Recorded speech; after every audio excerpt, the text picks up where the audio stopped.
Hello everyone and welcome back to this channel. My name is Laura and in this series I am talking about Gothic and Romantic literature from different countries, especially from Germany and England. And today I want to talk about Ludwig Tieck, especially about two of his stories called Der blonde Eckbert and Der Runenberg. I have the stories standing behind me on my ebook reader, and on the cover you could maybe see the painting Der Wanderer über dem Nebelmeer, like in English it would be The Wanderer Above the Foggy Sea, I think. It's by Caspar David Friedrich, who's also a very famous painter of the Romantic period of art in Germany. Look up that painting, it's one of the most beautiful paintings I know. But let's get back to Ludwig Tieck for now. What do we have to know about him? He's been living from 1773 to 1853, and he has been a very famous poet of the Romantic period in Germany, especially of the early Romantic period. In German we call it Frühromantik. And he was part of the Jenaer Kreis, which was a group of friends who discussed a lot of our romantic ideas, and they even wanted to manifest like a new consciousness of art and living, and they created even a magazine called Athenaeum, in which they published a lot of prose and poetry. For example, Novalis published his Hymns to the Night in those. Maybe I will talk about that in the future as well. And like in the Jenaer Kreis you had famous people like the brothers Schlegel, like Friedrich Wilhelm Schlegel Friedrich Schlegel and August Wilhelm Schlegel, I'm sorry. You also had Novalis, as I said, then you had Ludwig Tieck, and you had Clemens Brentano, who is also a very famous Romantic poet, and also people like Goethe and Schiller were part of that circle for a short while, because they were also staying in Jena for several times, and they formed this friendship and exchanged a lot of ideas, and that's where they formed their literature as well, I think. So Ludwig Tieck was one of these poets in this circle, and two of his more or less famous stories are Der blonde Eckbert and Der Runenberg. And I just want to quickly summarize the stories. Actually, I don't want to spoil you, but it's otherwise a little difficult to talk about the stories.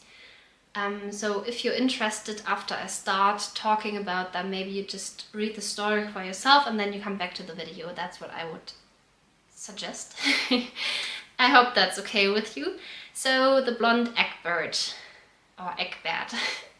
It's a story about Eckbert, surprise. It was published in 1797. So it was really one of the early Romantic works, and it's about the blonde Eckbert. He is a man living in the Harz Mountains in Germany, and he lives a quiet life together with his wife Bertha, and they just live happily and peaceful, and they have, like, Eckbert has one friend who's called Walter, and he visits him sometimes, and then they just go for long walks and sit together, talk together, or just even sit in silence. They are both of the same temperament and nature, and that's easy. So one evening they sit together with Bertha, and Bertha tells the story of her childhood, how she was living with a shepherd, and the family was very poor, and the father always hit her, and she was very miserable and really had a horrible childhood. So one day she escaped from there and just went out into the woods and didn't really know what to do. So then she met an old woman who allowed her to live with her as long as she helped her doing some household chores, which she did. And she lived with her for several years. I think she escaped from her home when she was around 8 years old, and then she lived with the woman until she was, I don't know, maybe 12, 13, 14, something like that. So for quite some time. And the old woman always said to her, "I'm so glad I met you, because it's so much better than living alone, and I get everything managed so much easier, and I know that you could just take away like my stuff or some money and just get away from here and leave me alone, and you're not doing that, and I'm so glad you don't do that. So as the old woman actually says that, she just gives the idea into the head of Berta, and Berta takes the old woman has a bird and a dog, and the bird is always singing some songs where he talks about Waldeinsamkeit, like the solitude in the forest, and he always starts and ends his songs with the word Waldeinsamkeit. And like just for accompaniment, Berta takes the bird, but she leaves the dog that the woman has at the house and just puts him on a leash, I think, and binds it to the house so he cannot escape.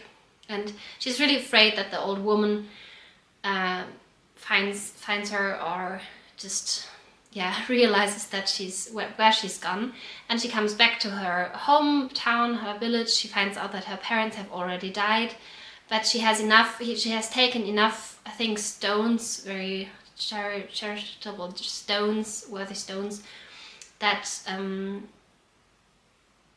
enable her to rent a beautiful house. And then she meets Eckbert and they marry and are very happy. And yeah, that's about it. But Berta says she always felt bad about just taking the stuff and just leaving the old woman to herself again, like exploiting her, and just being so selfish and egoistic. And Walter, whom she told the story, he reacts very positively. He says, "Oh no, you don't have to worry about anything. I completely understand. I can relate to everything you're saying. I can even imagine how you were like doing all that, and how you were like patting that dog, I think Stromia." And she's okay, well, and then she goes to sleep, and then the next day she feels very ill. And Walter also seems a little weird, like also to Eckbert. He just behaves differently and nobody really knows why. So the next morning Walter leaves very early, and Berta tells Eckbert that she has a weird feeling, because Walter said that he can imagine how she patted Stromian, the dog, although she never mentioned that the dog was called Stromian. So that's a little weird, and she doesn't really know how to trust Walter anymore, and she falls really ill. So everything after that happens really quickly, and it's going downhill very fast. So if you don't want to be spoiled, stop it here, and maybe you can just skip a part of the video and get back when I start about the Runenberg. So I will just summarize what happens in the end. So actually Eckbert turns a little crazy. He goes out for a hunt and he shoots his own friend Walter. And then Berta actually dies very soon as well, because she has fallen so ill. And then he finds, Eckbert finds another friend called Hugo, who's also a very nice young man. And still he's like very miserable, of course, because he doesn't have a wife and his lifelong friend not anymore. So I think Hugo leaves after some time, and then he meets the old woman who Berta lived with, and the old woman actually tells him that everything is like incest because like Berta is actually his sister, and they are like from the same father, like a nobleman, but Berta was given to the shepherd because I don't know why actually, but so that's really weird, I think. And that's like the end of the story, because like Eckbert turns really mad, and then after some time he dies, and he's miserable and mad and everything's bad. So that's really horrible. That's the story. I hope you could follow, and now I will turn to the Runenberg, which is another story. It was written a little bit later in 1804, and I like the story a little more, maybe because it's not as depressing, I'm not sure. Okay, so this story is about Christian, who is Christian, as the name says. He's a Christian, like religious, but not in a very strict way, I think. But he, yeah, he's also like a hunter, and he goes out into the forest one day because he says he wants to escape the rural life that he's led all of his youth, and he wants to find new places and meet new people and just escape his comfort zone in a way. That's what I've been talking about in my introduction to the series as well, just this desire of people to escape their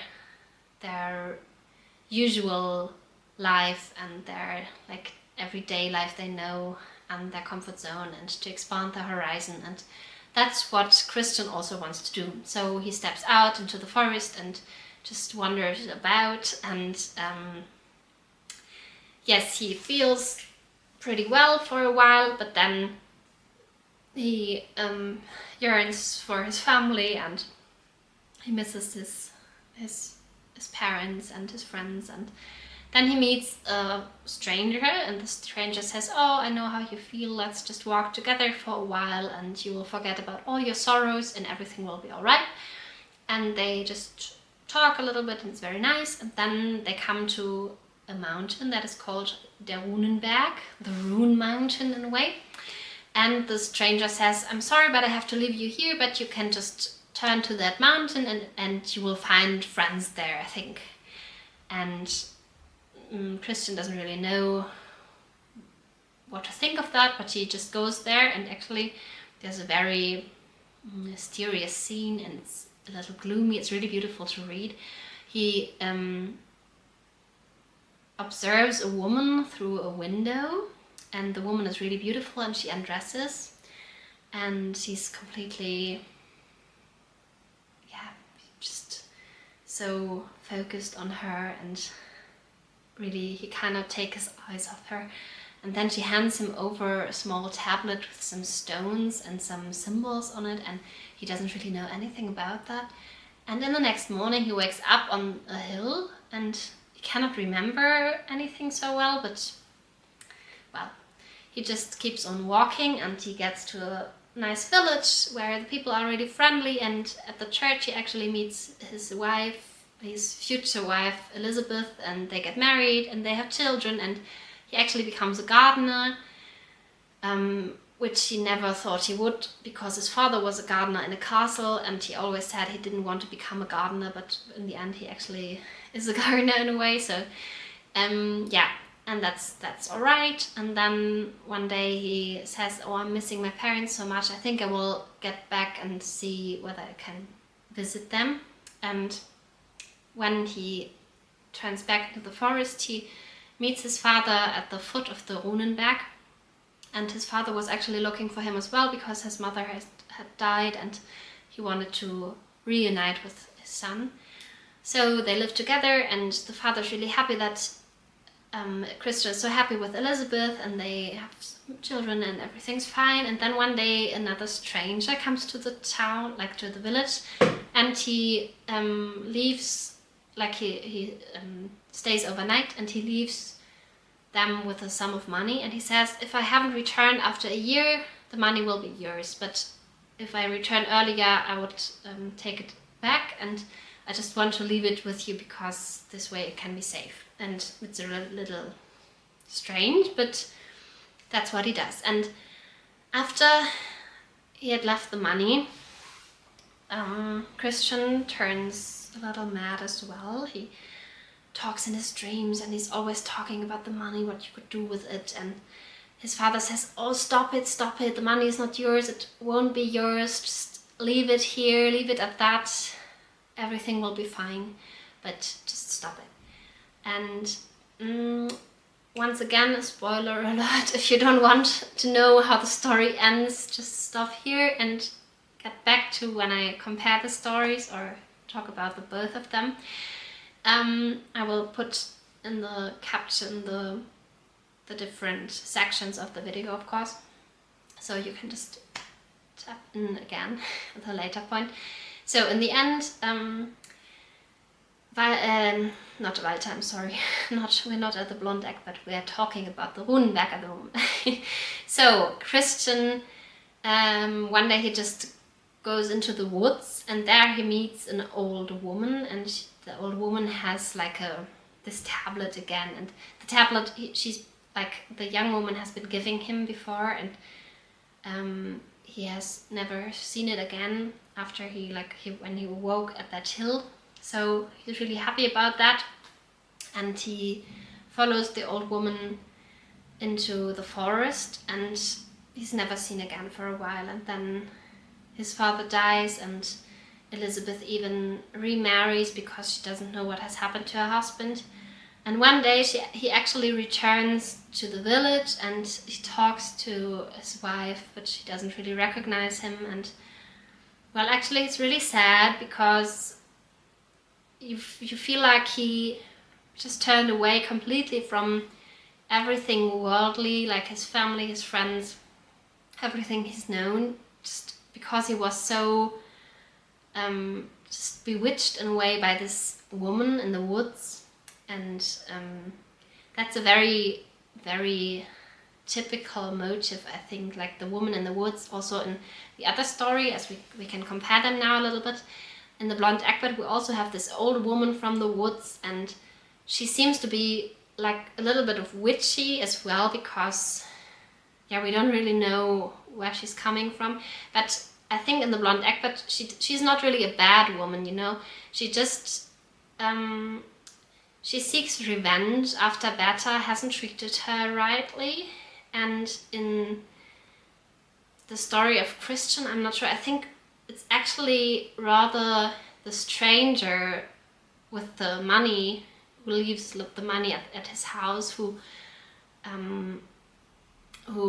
turns him mad in a way. Also, of course, his visit at the Runenberg, but you don't really know whether he's changed so much within himself, because I mean he sees that beautiful naked woman at the Runenberg, and then after that everything seems so happy, you know, like happy ever after with Elizabeth and the children, and everything's so fine. But I'm not sure. I think I like the structure of the Runenberg a little more, because it's a little more complex, and it's easy to get into. Christian is a very, very likable character. If you start the story, it's just on the go. I really like them. Tell me if you like him too. Yeah, that's about it. So there's this motive of the so-called Venus mountain, or Venusberg in German, like a mountain or a hill where a beautiful woman resides, and she's bewitching men especially. And that's also a motive we have in the marble statue of Josef von Eichendorff, which I will talk about in one of the next videos. So stay tuned for that. It's a beautiful story. It's really worth a read, so you should check in again. So yeah, I think both stories are actually worth a read, but the Blonde Eckbert it was not really my type of story, honestly. It's a quick read, and I really like that you just jump into it very quickly, because you just got a little bit of context, and then Bertha tells her childhood story, and like basically most of the story is actually just Bertha's monologue about her childhood. That's okay, but it's not so wonderfully written or anything that you really need to read it, I think. But if you want to read it, I can recommend it. I think I would recommend the Runenberg a little bit more. Ludwig Tieck also wrote other stories. For example, in German it's called Hexensabbat. I think it's also a novella. In English it would be like the Witch's Sabbath. I don't know. And other stories as well. So that's Ludwig Tieck. I hope you enjoyed the video. If you have any questions, leave them just down below in the comments. I'm happy to fill you in with other information that I maybe forgot to mention, or if anything like interests you, confused you, whatever.